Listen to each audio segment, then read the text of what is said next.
बिस्मिल्लाहिर्रहमानिर्रहीम। जनाब तनवीरुल्लाह खानवी साहब, मौलाना उवैस दुरानी साहब, मसूद यूसुफी साहब, SUGF के अहदेदारान, यहाँ मौजूद शुरका, इस महफिल में जितने मुंतज़िमीन हैं उन सबको अस्सलाम वालेकुम।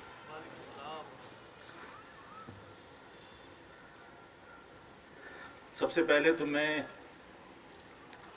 SUGF के जो अहदेदारान हैं, जो मुंतज़िमीन हैं, उन्हें इन हालात में कि जब लोग इज्तिमाइयत की बजाय इनफरादियत की तरफ कदम बढ़ाते नज़र आते हैं, लोग न सिर्फ अपने पड़ोस से लाताल्लुक़ बल्कि अपने अज़ीज़ व क़रीब से भी लाताल्लुक़ होकर अपनी ज़ात के खौल में महदूद होते हुए नज़र आते हैं। इस मायूसी की कैफियत में, इन हालात में, इस माशरे के बासलाहियत लोगों को एक जगह जमा किया। इन लोगों के ज़रिए जो सिंध के अर्बन एरियाज़ के साथ नाइंसाफ़ियाँ और ज़्यादतियाँ हो रही हैं, उस हवाले से आगाही पैदा करने की जो कोशिश की, उस पर मैं इन सब को ज़बरदस्त ख़राज तहसीन पेश करता हूँ।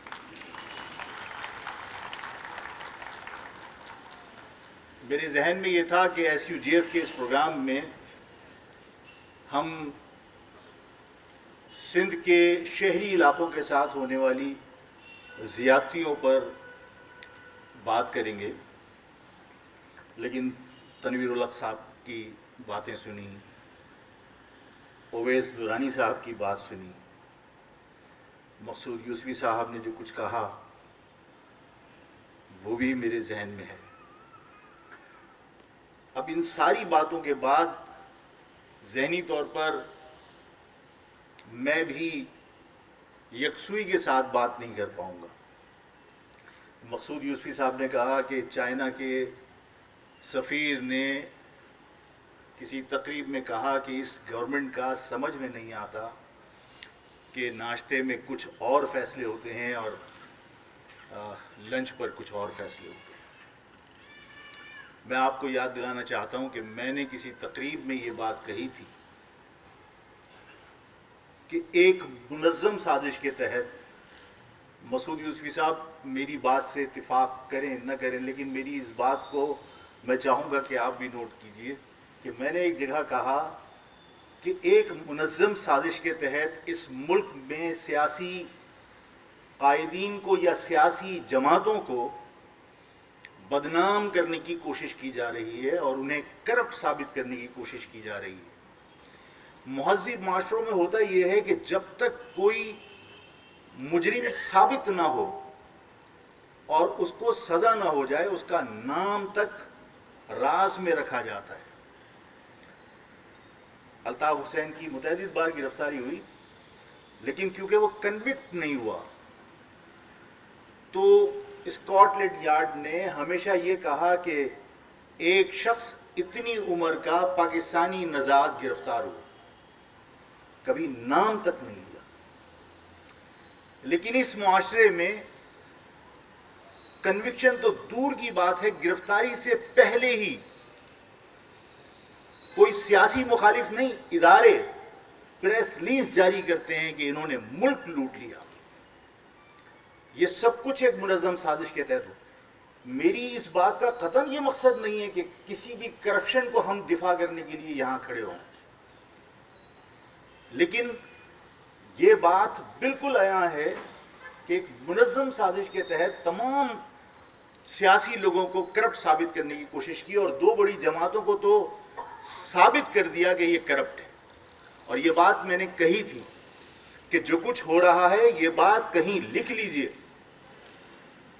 कि दो बड़ी जमातें जो इस पाकिस्तान में कौमी धारे की बड़ी जमातें शुमार की जाती हैं, उन्हें अवाम के सामने करप्ट और मुल्क लूटने वाला साबित किया जाएगा। और तीसरी कुव्वत ऐसी जिसे खुद तराश के खड़ा किया था, उसे नाकामी से दो चार किया जाएगा।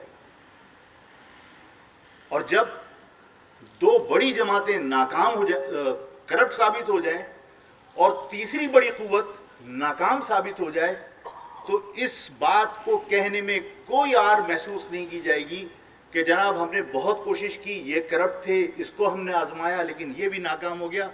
इस प्रेसिडेंशियल सिस्टम के अलावा इस मुल्क में अब कोई दूसरे सिस्टम की गुंजाइश नहीं है। ये कदम ब कदम उस सिमत हम बढ़ रहे हैं, और उस प्रेसिडेंशियल सिस्टम के अंदर अगर सदारती निज़ाम की खाल में फिर आमरीत मुसल्लत कर दी जाए, और यह आमरीत इसलिए सूट करती है कि जो मगरिब अपने एजेंडे की तकमील चाहता है, उसमें वन मैन शो का होना बहुत ज़रूरी है। आसानी के साथ एजेंडे की तकमील हो जाती है। तो जो हालात हैं वो उसी तरफ बढ़ रहे हैं कि ये जिस तरह कहा अभी मसूद यूसुफी साहब ने कहा कि चाइना का एम्बेसडर कहता है इस हुकूमत का तो हमारी समझ में ही नहीं आता। इसी तरह की और बहुत सारी मिसालें। मैं बाज़ औक़ात सोचता हूँ, फिक्रमंद होता हूँ कि किसी सरकारी मुलाजमत के लिए अगर चपड़ासी की भी मुलाजमत किसी को दरकार हो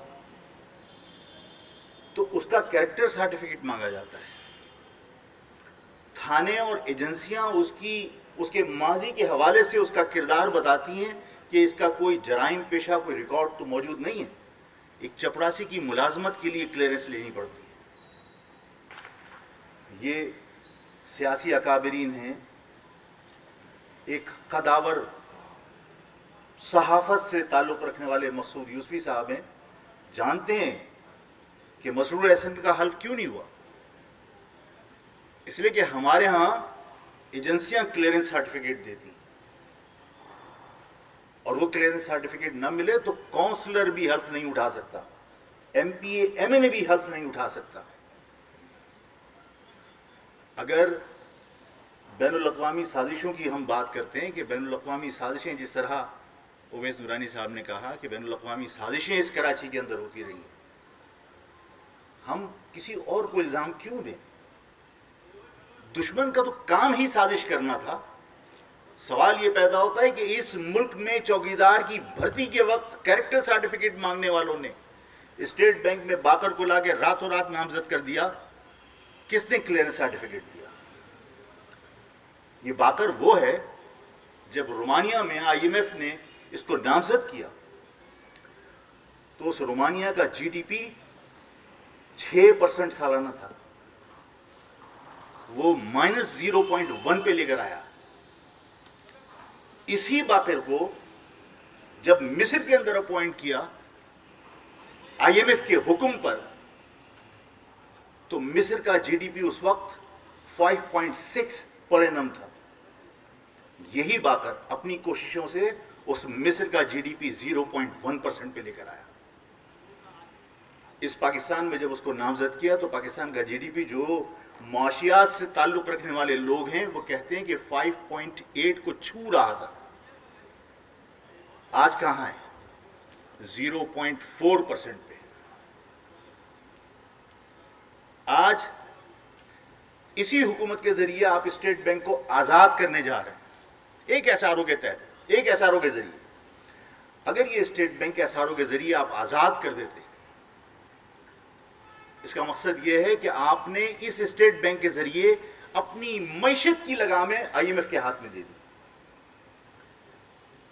इसलिए कि जब उस स्टेट बैंक को आप आज़ाद करेंगे तो आप अपनी ज़रूरत के लिए बाज़ औक़ात स्टेट बैंक से कर्जे लेते रहे। आप छोड़ के आओ, आप स्टेट बैंक से कर्जे लेते रहे। जब आपको ज़रूरत पड़ती है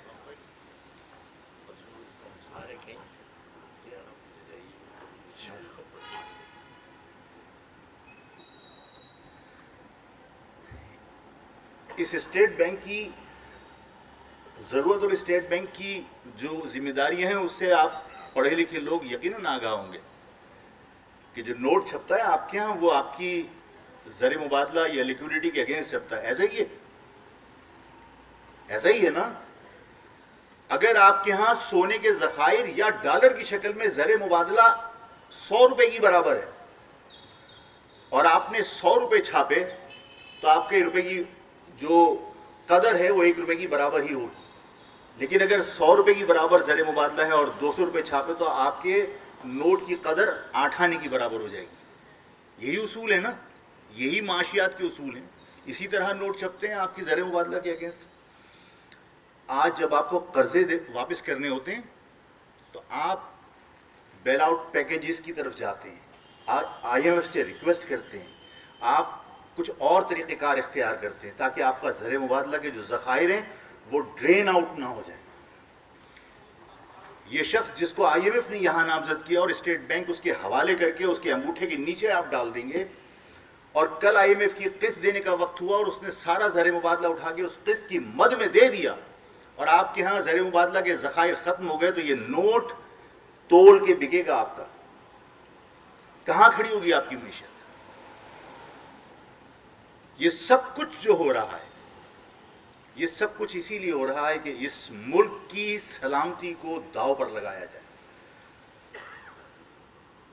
मैंने कहा था कि सोचिए कि कहीं ऐसा तो नहीं कि इमरान इस मुल्क का गोरबाचोफ साबित हो।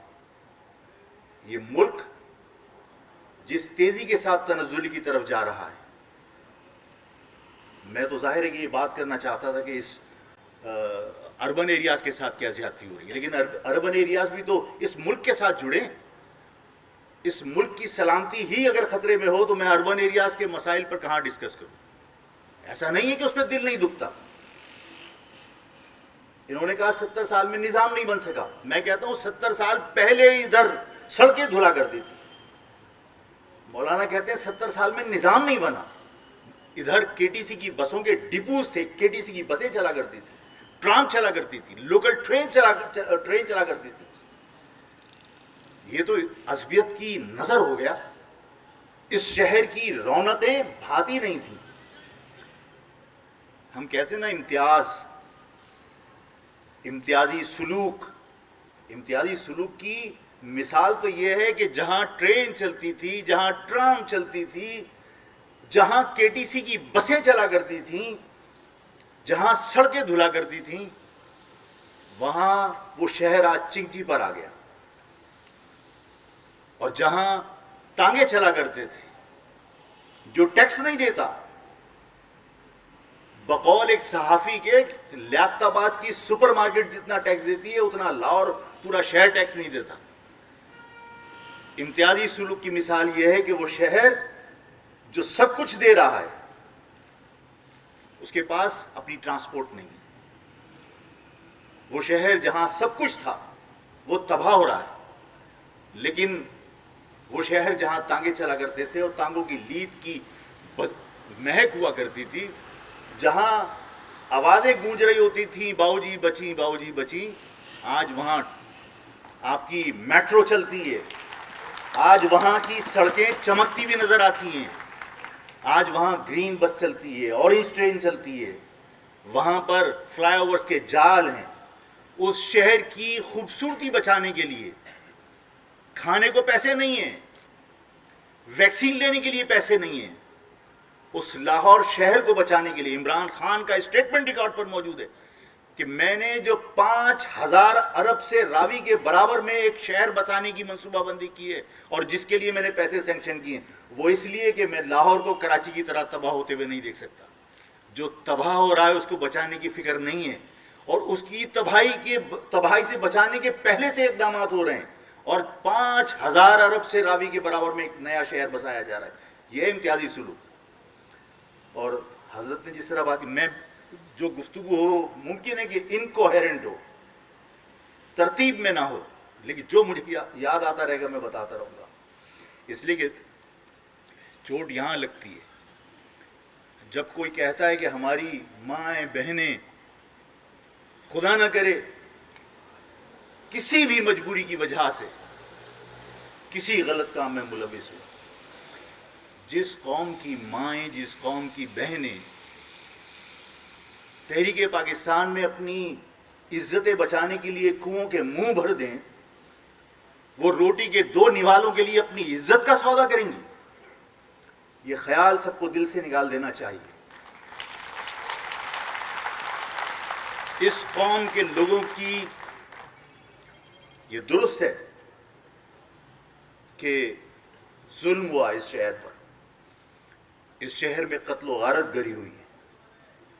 इस शहर में जितनी लाशें गिरी हैं, इतनी लाशों पे नए मुल्क बन जाते।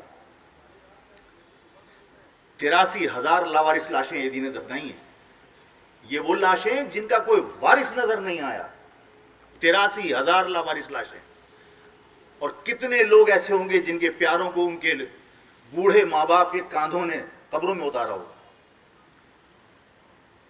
दुरुस्त है, बहुत कत्लेआम हुआ है,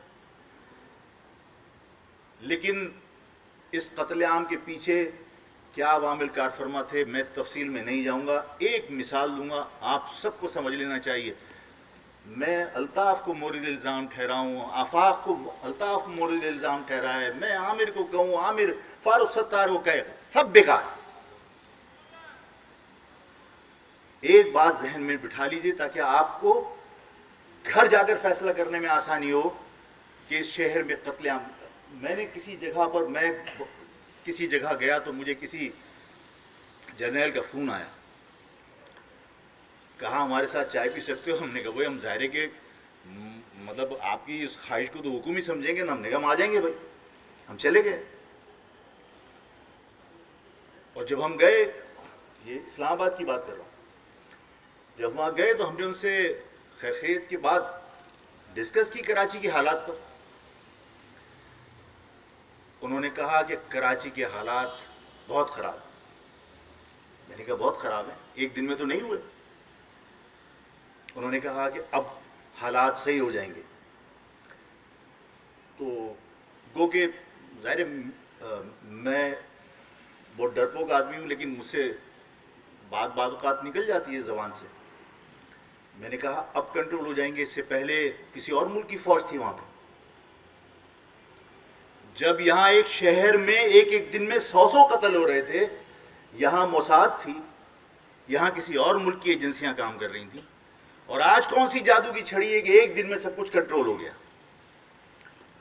इसको सोच के अपने दिमाग से फैसला कीजिएगा कि इस शहर के साथ क्या हुआ है। और एक और मिसाल देके आपको समझाना चाहता हूं। जब अफगानिस्तान पे तालिबान के खिलाफ कार्रवाई करना मकसद था ना, तो 9/11 का वाक़या हुआ था। चाहे इससे कोई एग्री करे या ना करे, चाहे कोई मेरी इस बात से इत्तेफाक करे या ना करे, मैं तो इस पाकिस्तान के किसी बहुत बड़े हादसे की मिसाल देना चाहता था, लेकिन मैं नहीं दे सकता कि उसके बाद क्या कुछ हुआ। तो 9/11 का जो वाक़या हुआ था वो अफगानिस्तान पे हमले का जवाब तलाश करने के लिए हुआ था। और इस शहर में जो कत्ल व गारतगरी हुई है, इस शहर पे कब्जा करने के लिए की गई थी। इस शहर की कत्ल व गारतगरी को जवाब बनाकर आज ये शहर हमारे हाथ से चला गया। बाहर से आने वालों ने इस पर कब्जा किया। और मैंने हमेशा कहा था कि पंजाब के बारे में ये सोचना आपकी गलत फहमी है कि पंजाब खुद आके आपसे अपने मफादात की जंग करेगा। पंजाब अपने मफादात के तहफ़्फ़ुज़ के लिए, पंजाब अपने मफादात, अपनी गर्ज़ के हुसूल के लिए पूरे पाकिस्तान की मशीनरी को इस्तेमाल कर सकता है। और उसने की। 9/11 का वाक़या अफगानिस्तान पे हमले का जवाब पैदा करने के लिए था। इस शहर में होने वाली कत्ल गारतगरी, जिसमें मैंने आपके सामने ये सवाल रखा कि जब कत्ल गारतगरी हो रही थी, जब एडी की गाड़ियां और छिपा की गाड़ियां यहां से लाशें उठा रही थी, तो यहां कौन लोग थे? यहां कौन से इदारे थे? कोई बाहर के इदारे थे? उस वक्त कत्ल गारतगरी के ऊपर खामोशी इख्तियार क्यों की गई थी? इसलिए कि जवाब चाहिए था इस शहर के अंदर एक बड़े ऑपरेशन का। हमारी ही लाशों के ऊपर, हमारे ही खून पर, हमारे ही घरों पर कब्जे किए गए। और ये गलत नहीं है।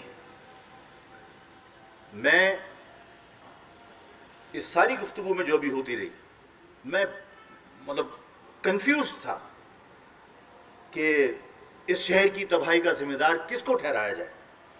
बैनुल-अक़वामी ताकतों को, इस मुल्क के अंदर काम करने वाले इदारों को, या उन लोगों को जिन्हें मैंडेट मिला था और वो यहाँ पर कत्ल गारतगरी में मुलविस थे। मैं किसी की मुखालफत करने नहीं आया, मैं किसी को मोर्द इल्ज़ाम ठहराने नहीं आया। आप जैसे लोगों के साथ नशिस्त का यही तो फ़ायदा होता है कि आप लोग खुद फैसले कर सकते हैं। आपके सामने सिर्फ हक़ाइक़ रखने की बात है। मैंने आपके सामने हक़ाइक़ रखे कि आप लोगों को सिर्फ अपने सीने पे हाथ रख के ये सोचना है कि माना कि इस शहर के अंदर जो कत्ल गारतगरी हुई इसमें अल्ताफ़ भी मुलव्विस था और आफाक भी मुलव्विस था, लेकिन उस वक्त इस मुल्क में कौन सा कानून राइज था? मेरा हाथ क्यों नहीं पकड़ा, अल्ताफ़ का हाथ क्यों नहीं पकड़ा? क्यों कत्ल होते हुए देखते रहे? इस शहर में एक एक दिन में 100 कत्ल हुए। मैं गुनाहगार, अल्ताफ़ गुनाहगार, सब गुनाहगार। इस शहर के अंदर इदारे उस वक्त कहाँ थे? और मैं गुस्से में जब बातें करता हूँ तो लोग बुरा मानते हैं कि आज इस शहर के अमन का क्रेडिट सब लेते हैं। उस वक्त शहर में कत्ल गारतगरी की जिम्मेदारी को कबूल क्यों नहीं करता? सब इस बात का दावा करते हैं हमारे आने से शहर में अमन हो गया। तो भाई इससे पहले कौन था ये तो बता दो। इस शहर में इससे पहले कौन सी कुव्वतें थी, कौन सी एजेंसियां थीं कि हमारे इदारे नहीं थे? लेकिन कत्ल गारतगरी तो हुई ना, सिर्फ इसलिए कि इस शहर पर बड़ी यलगार का जवाब तलाश करना था, और ऐसा हुआ। मैं जब इन हालात के अंदर ये देखता हूँ कि सड़कों के ऊपर ज़बान की बुनियाद पर लोगों की बेइज्जतियाँ हो रही होती हैं, जब मैं लोगों को देखता हूँ कि ज़बान की बुनियाद पर लोगों को रिलीफ मिल रहा होता है, तो दुख होता है। ज़बान की बुनियाद पर होने वाली इन ज़्यादतियों और नाइंसाफ़ियों पर इसलिए दुख नहीं होता कि मेरी कौम के साथ ज़्यादती हो रही है, बल्कि इसलिए भी दुख होता है कि ये मुल्क के मफाद में नहीं है। जिस मुल्क में लोगों को इंसाफ न मिले वहां आप कोई अच्छी तवक्को नहीं कर सकते। मैं बड़े एहतियात के साथ एक बात कहना चाहता हूं। हमारे यहां हर शख्स ये कहता है कि वो पाकिस्तान के लिए नागुज़ीर है। आपने माजी में देखा कि रेफरेंडम हुआ जिया के दौर में, उसने कहा कि इस्लाम चाहते हो, इसका मकसद है मुझे वोट दे दिया। वो नागुज़ीर था। अभी आपने देखा कि एक्सटेंशन ली, क्या नाम है भाई साहब आपके दोस्त का?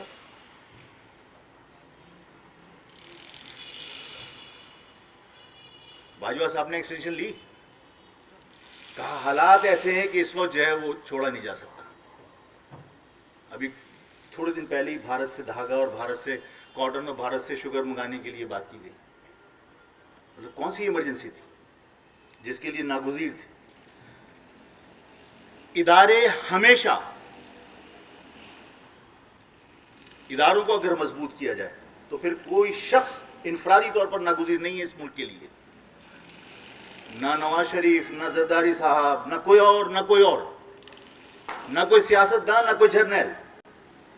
मुल्क सबके लिए नागुज़ीर है। और अगर ये सब लोग इस बात का एहसास कर लें कि ये मुल्क हमारी ज़रूरत है, हम जो खा रहे हैं, जो पहन रहे हैं, जो हमारे बच्चों को सहूलतें इस मुल्क की वजह से, ये मुल्क हमारे लिए नागुज़ीर है, तो उनको सबसे पहले ये सोचना पड़ेगा कि ये किसी तरह एहसास किया जाए, ये सोचा जाए कि मुल्क बनते क्यों हैं। और अगर मुल्क बनने की वजूहात 1971 से पहले समझ में आ जाती तो मशरक़ी पाकिस्तान अलग नहीं होता। ममालिक के बनने की वजूहात अगर समझ में आ जाती किसी के, मुल्क अलग होते क्यों हैं, नए ममालिक मौरिज़े वजूद में क्यों आते हैं, अगर ये बात कोई रियलाइज कर लेता तो 1971 में बांग्लादेश अलग नहीं होता। और आज भी इसी बात का एहसास करना जरूरी है कि ये सोचा जाए कि मुल्क क्यों बनते। लोग ये समझते हैं कि कोई शख्स नागुज़ीर है। मैं तो कहता हूं कि कोई शख्स क्या, कोई इदारा भी नागुज़ीर नहीं है। उसकी वजह यह है कि कोई, यानी फौज भी किसी भी मुल्क की अपने मुल्क का दिफा अवाम के बगैर नहीं कर सकती। 1965 की जंग हो या 71 की जंग हो, अवाम उनके शाना बशाना लड़े थे। 1965 की जंग में भी और 71 की जंग में भी। 71 की जंग के लोग आज भी उसका खराज अदा कर रहे हैं। रेड क्रॉस के कैंपों में पाकिस्तान की अफवाज के साथ शाना बशाना लड़े थे। तो कोई फौज भी तन्हा मुल्क का दिफा नहीं कर सकती, ये फौज को भी रियलाइज करना चाहिए। और जहां तक रही अवाम की बात, तो मैं चर्चिल का एक वाक़या आपको बयान करके इस मामले को हल करता हूं कि चर्चिल वजीर आजम था सेकेंड वर्ल्ड वॉर के दौरान बरतानिया का। गलत तो नहीं है? ऐसे ही है ना? चर्चिल से चर्चिल के लोगों ने पूछा कि क्या हमारे मुल्क पर कोई कब्जा कर लेगा, क्योंकि सेकेंड वर्ल्ड वॉर में जापान, रशिया, ये सब बहुत ऑफेंसिव रोल था इनका। तो चर्चिल ने सवाल के जवाब में सवाल किया कि क्या हमारे लोगों को इंसाफ मिल रहा है। मुझे नहीं मालूम वकील साहब हैं या डॉक्टर साहब हैं। वकील साहब ऐसे ही है। चर्चिल ने कहा कि क्या हमारे लोगों को इंसाफ मिल रहा है। उसने कहा, लोगों ने जवाब दिया चर्चिल को कि हां, यहां हर शख्स को बिला तफरीक रंग, नस्ल और मजहब हर शख्स को इंसाफ मिल रहा है। चर्चिल ने कहा कि जब यहां सब लोगों को इंसाफ मिल रहा है बिला तफरीक, तो फिर इस मुल्क पर कोई कब्जा नहीं कर सकता। आज तो चर्चिल की हिमायत में ताली बजी। अपने हालात तो देखिए कि इस मुल्क में नहीं, अगर हम आज अपने ही इन सिंध के अर्बन एरियाज की आप बात कर रहे हैं ना, सिंध के अर्बन एरियाज को अगर आप खंगाल के देखिए तो यहाँ पर आपको चोर भी गैर मुकामी मिलेगा, आपको यहाँ पर मुंसिफ भी गैर मुकामी मिलेगा, आपको यहाँ पर पुलिस भी गैर मुकामी मिलेगी, यहाँ पर मुकामी नहीं मिलेगा। और अगर कोई मुकामी मिलेगा तो वो शख्स मिलेगा जिसके पास तालीम होगी, डिग्री होगी, हुनर होगा, लेकिन नौकरी नहीं होगी। अगर इधर कोई आपको मुकामी मिलेगा तो वो बानियाने पाकिस्तान की औलाद जरूर होगा, फर्जंद जमीन नहीं होगा। यहां इन हालात में कि जहां आपकी दादरसी ना हो रही हो, जहां अदालतों के अंदर इंसाफ जबान की बुनियाद पर मिल रहा हो, जहां पर वकला को हायर करने के लिए जज अपनी ड्रॉज में से वकालतनामा निकालकर अपने गोठ और गांव के वकील को दे कि इससे मुकदमा करवाओ तो तुम्हें रिलीफ मिलेगा। तो मुझे बताइए कि ऐसे हालात में कि जब इंसाफ न पैदा हो गया हो, जबान की बुनियाद पर हमारे गलों पर छुरी फेरी जा रही हो, हमारे हलक से निवाले छीन लिए गए हों, जिस तरह अल्लामा ने कहा, बिल्कुल हम भीख थोड़ी मांग रहे हैं, हम तो तुमसे कुछ नहीं मांग रहे। ये शहर सखियों का शहर है। इस शहर में हम टैक्स देते हैं लेकिन पानी खरीद के पीते हैं। हम बिजली के बिल अदा करते हैं उनके जो लोग बगैर मीटर के बिजली चला रहे हैं। हम इस शहर में तुम्हें टैक्स देते हैं लेकिन ट्रांसपोर्ट भी अपने पैसों की इस्तेमाल करते हैं। यहाँ गवर्नमेंट की एम्बुलेंस तक नहीं है, लाश उठाने के लिए भी एडी और चीपा को बुलाते हैं। यहाँ कुछ भी गवर्नमेंट का नहीं है, तब भी हम टैक्स दे रहे हैं ना। लेकिन अगर कोई ये समझे कि हमसे जजिया ले रहा है, कोई ये समझे कि हमसे गुंडा टैक्स ले रहा है, तो इस कौम के बारे में ये कहना भी गलत नहीं है कि ये कौम अपोजिशन की कौम है।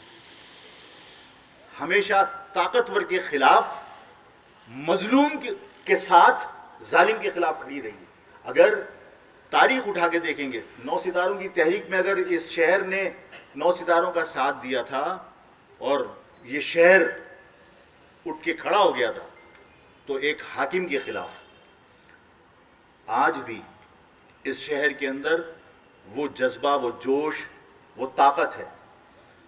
अगर इस कौम के बारे में किसी के जहन में सिर्फ ये है क्योंकि अल्ताफ ने गलती की है इसलिए पूरी कौम शर्मिंदा है, मैं नहीं हूं, इसलिए कि हर शख्स का अमल उसके साथ है। और मैं हमेशा इस बात को बमांगे दोहल कहता हूं कि इस पाकिस्तान की हुकूमत को, इन पाकिस्तान की एजेंसियों को अपनी पॉलिसियों को नजरसानी करनी पड़ेगी। ये कह देना कि अल्ताफ ने गलती की है तो पूरी महाजर कौम सर झुका के चले। मुझे बताइए कि क्या मुस्तफा खर ने इंडिया के टैंकों पर बैठ के आने की बात नहीं की थी? और अगर इंडिया के टैंकों पर बैठ के आने की बात खर ने की थी तो क्या पूरी पंजाब की कौम के सर झुका दिए गए थे? पूरी पंजाब की कौम क्या गद्दार डिक्लेयर कर दी गई थी? इसी तरह जीएम सैयद ने जिंदगी भर पाकिस्तान को तस्लीम नहीं किया क्या? और वो हर साल वो पाकिस्तान के नक्शे को तलवार से काट के सिंधु देश को अलग करता था। और आज भी हम तो यानी जीएम सैयद की बात, तो मैं बात की बात करता हूं, मैंने गुस्से में सबके सामने इस बात का इजहार किया कि इस पाकिस्तान के अंदर अल्ताफ ने गलती की, पूरी कौम को रगेद दिया। मैंने वो वीडियो क्लिप्स देखे अभी के थोड़े दिन पहले के कि नवाब शाह के अंदर पाकिस्तान के खिलाफ मुगलिजात बक रहे थे, लानत भेज रहे थे और रेंजर्स के ऑफिसर्स उनके थोड़ियों में हाथ डाल रहे थे। और यहां हम अखबार के अंदर और टीवी के ऊपर और सोशल मीडिया पे हम मजाक बनाकर क्लिप भेज रहे होते हैं, ज्यादा ऊंची आवाज में नहीं, ठाकुर ले जाएगा। फारूक सत्तार को लेके गया था ना। बात यह है कि वहां ठाकुर जाकर किसी के गले क्यों नहीं दबा देता जब वो वहां पर नारे लगा रहे होते हैं?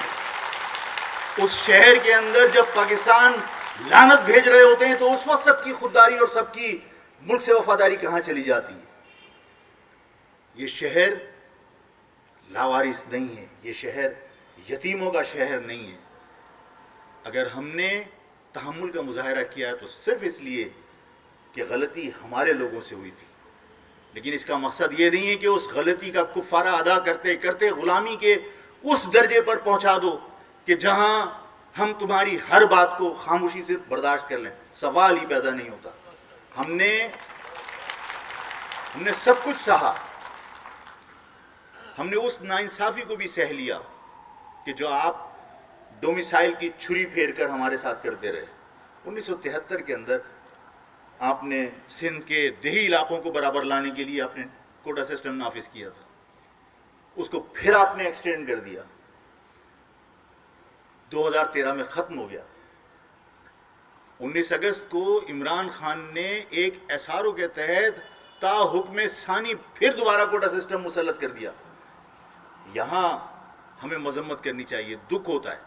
यानी मैं सियासी तौर पर मैं ना कभी किसी को, मुस्तफ़ा कमाल को कुछ कहना चाहता हूँ, ना आमिर को, ना किसी को, लेकिन इस बात का दुख हुआ कि ये लोग गवर्नमेंट में मौजूद थे और इमरान खान ने एक एसआरओ के तहत कोटा सिस्टम दोबारा से मुसल्लत कर दिया। किसकी जिम्मेदारी थी? 2 सीटें थी या 1 सीट थी? खड़े हो जाते, इस्तीफा देकर आ जाते, मुस्तफ़ी हो जाते अपनी उस सीट से कि जब मैं अपनी कौम के मफादात का दिफा नहीं कर सकता तो मुझे यहां बैठने का हक नहीं है, छोड़ देते। लेकिन उस इक़्तिदार की उस टॉफी से चिपटे रहकर यह साबित किया कि तुम्हें अपने कौम के लोगों से दिलचस्पी नहीं है, कौम के लोगों के मफादात से दिलचस्पी नहीं है। मैं आप सबका तहे दिल से शुक्रगुजार हूं कि आप लोग यहाँ आए। और मेरी जो बातें मैंने आपसे कहीं, चाहे इशारों के नाइयों में कहीं, मैंने कहा ये जो वाक़या हुआ था 9/11 का, अफगानिस्तान पे हमले का जवाब था ना, तो इस शहर में जो कत्ल हुआ, किसी एक को इल्ज़ाम मत देना। इस शहर में जो कत्ल हुए हैं वो भी इस शहर में यलगार का जवाब पैदा करने के लिए कत्ल हुए थे। यहाँ कोई और इदारे और कोई और एजेंसियाँ नहीं थी, यहाँ कोई और कानून नहीं था, वही पाकिस्तान का कानून था। इसी तरह ये बात जहन नशीन कर लीजिए कि हम अददी एतबार से बेशक कम है। मैं मौलाना की एक बात को फिर वजाहत करूँगा, मतलब इसलिए नहीं कि मौलाना की किसी बात से मुझे इख्तिलाफ है, मेरे भाइयों की तरह हैं और मेरा रिश्ता मौलाना से हज़रत अल्लामा शाह अहमद दुरानी के एक छोटे से मुरीद की वजह से, इनके ख़ानदान से एक रिश्ता है, तो मैं भाइयों की तरह इनसे प्यार करता हूँ। लेकिन इन्होंने जिस तरह कहा ना कि पंजाब बोर्ड के किसी बंदे को उठा लो और हमारे बोर्ड के, ये बैठे हुए सारे यहाँ पे, किसी का इम्तहान ले लीजिए, ये सब लोग, ये दुरुस्त है, ये दुरुस्त है भाई। कि कराची यूनिवर्सिटी के गेट पर आप दाखिल होंगे तो आपको महाजर होने के नाते चांटे पड़ेंगे। जाइए मालूम कर लीजिए, पूछा जाएगा किस जमात से, और अगर आपने उससे पंजाबी में कह दिया हुआ है तो हमसे क्यों पूछ रहा है, तो बोलेंगे तू इनके साथ क्या कर रहा है, चल निकल यहां से। ये है नतीजा। और नहीं, और मैं आपसे काबिलियत की अगर आप बात करते हैं तो इस कौम की तो घुट्टी में काबिलियत है। अगर कोई शख्स पहली जमात नहीं पढ़ा हुआ, अगर कोई शख्स पहली जमात नहीं पढ़ा हुआ तो उसकी सियासी बिसारत, उसकी अक्ल, उसकी फहमो फरासत से कोई मुकाबला नहीं कर सकता। तो अगर आप ये कहें कि साहब वहाँ का पंजाब का सिस्टम, खुदा की कसम हमारे बच्चे जब उनको मारते हैं, और जानबूझ के कराची यूनिवर्सिटी से दूर रखने की कोशिश की गई कि कराची यूनिवर्सिटी के गेट पे आज यूनिवर्सिटी में जो बच्चे जाते हैं उनकी मूछें नहीं निकल पाती और वो यूनिवर्सिटी में चले जाते हैं। यूनिवर्सिटी के गेट पे जब उन्हें चांटे पड़ते हैं, उनकी हिकारत के साथ उनकी बेइज्जती करते हैं, उन्हें मुर्गा बनाते हैं ये पूछने के लिए कि कौन सी जमात से ताल्लुक है, तो दूसरे दिन आके रोते हैं घरों पर कि मामा यूनिवर्सिटी नहीं जाएंगे। वहां मारते हैं, वहां बेइज्जती होती है। हमारी कौम की माएँ, हमारे कौम के बुजुर्ग अपने घर के असासे बेचकर इकरा और हमदर्द यूनिवर्सिटी में पढ़ाते हैं, लफ्ज़ में पढ़ाते हैं, प्राइवेट यूनिवर्सिटी में पढ़ाते हैं, इसलिए कि हमारी यूनिवर्सिटियां हमसे छीन ली गई। मैंने कहा ना कि मुकामी तो वो है जिसके पास डिग्री है, नौकरी नहीं है। शहर में हमारे तालीमी इदारे हैं लेकिन हमारा दाखिला नहीं है, ये मुकामी लोग हैं। लेकिन हम इन सब पे सबर इसलिए करते हैं कि ये मुल्क हमें बचाना है, ये मुल्क हमारे बुजुर्गों का बना है। आप सब लोग पूरे हौसले के साथ, पूरी तवानाई के साथ, इस अज़्म के साथ कि इस कौम को कोई गुलाम नहीं बना सकता, इसलिए कि हम किसी गुलाम की औलाद ही नहीं है। हम सबकी हिस्ट्री उठा लीजिए, आप सबकी हिस्ट्री उठा लीजिए। मैं दूसरी कौमों की हिस्ट्री इसलिए बयान नहीं करूंगा कि वो किसी की तज़हीक हो सकती है, किसी का दिल दुख सकता है, लेकिन अपनी कौम का दिफा करने की तो मुझ में हिम्मत है कि मेरी कौम के अंदर, हम कहते हैं ना, हम गुलाम कोई किसी का बाप नहीं बना सकता।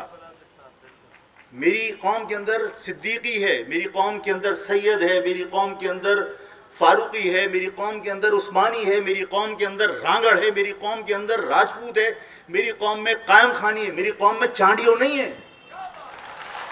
मेरी इस कौम के अंदर अगर फारूकी है तो हजरत उमर फारूक से निस्बत उसकी जो लगती है, क्या गुलाम थे? अगर कोई उस्मानी है तो उसकी निस्बत हजरत उस्मान गनी रज़ी अल्लाह तआला अन्हु से लगती है, क्या गुलाम थे?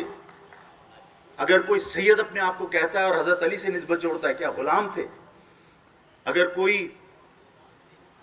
अबू बकर सिद्दीक रज़ी अल्लाह तआला अन्हु से निस्बत जोड़ के अपने आप को सिद्दीकी कहता है, गुलाम थे? जिनसे निस्बतें जुड़ती हैं सब हाकिम थे। अगर मैं रांगड़ कहता हूं तो मैं हर एक को समझाता हूं कि रांगड़ लफ्ज नहीं है, रनगढ़ है।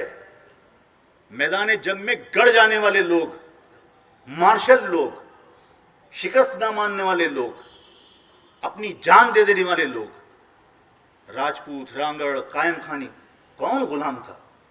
हाकिम है या मार्शल है?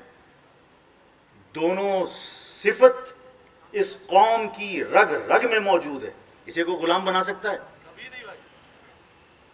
हमारे जहन में नहीं होना चाहिए कि हम कभी किसी की गुलामी बर्दाश्त कर सकते हैं। आप पूरी ताकत के साथ, पूरी हिम्मत के साथ अपनी कौम को जमा कीजिए।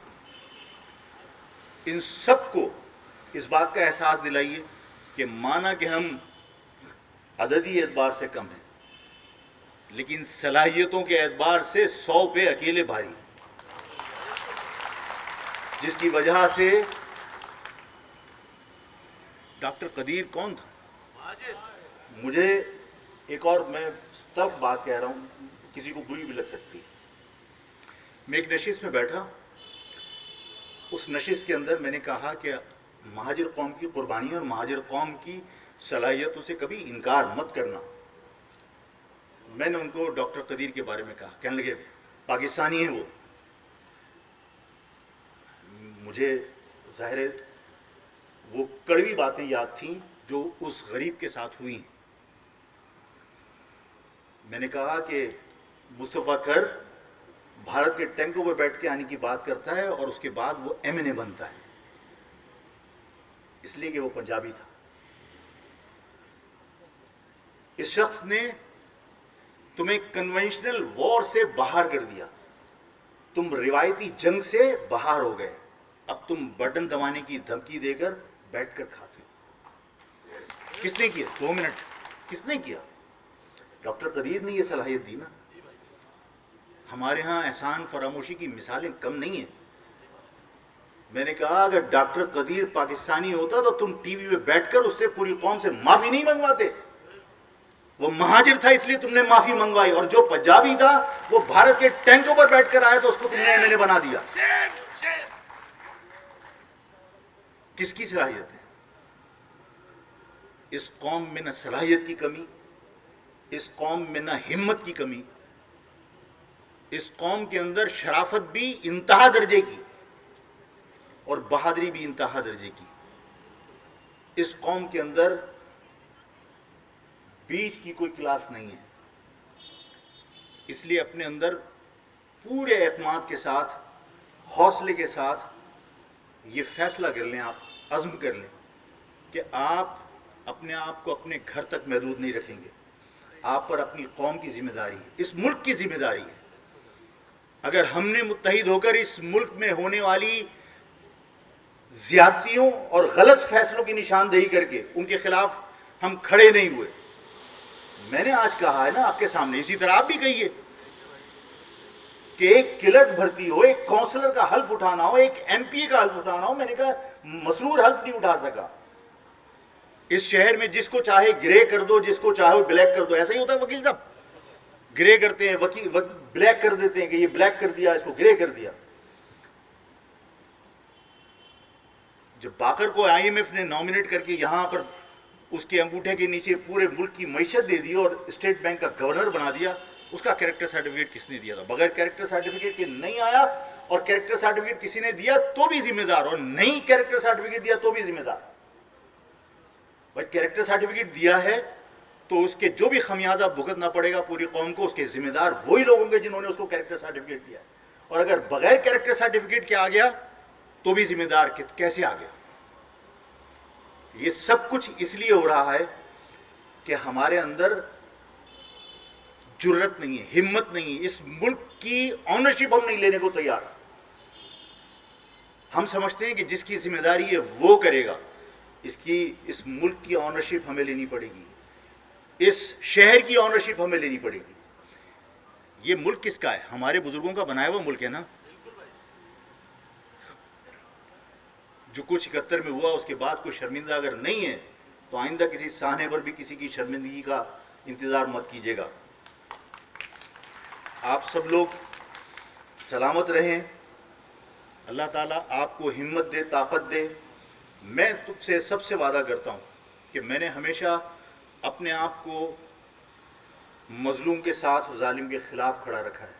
मैं आज SUGF के तमाम लोगों के सामने तुम सबसे वादा करता हूँ कि आखिरी सांस तक इस जद्दोजहद में आपके साथ खड़ा हूँ। अल्लाह ताला आप सबको कामयाब करे।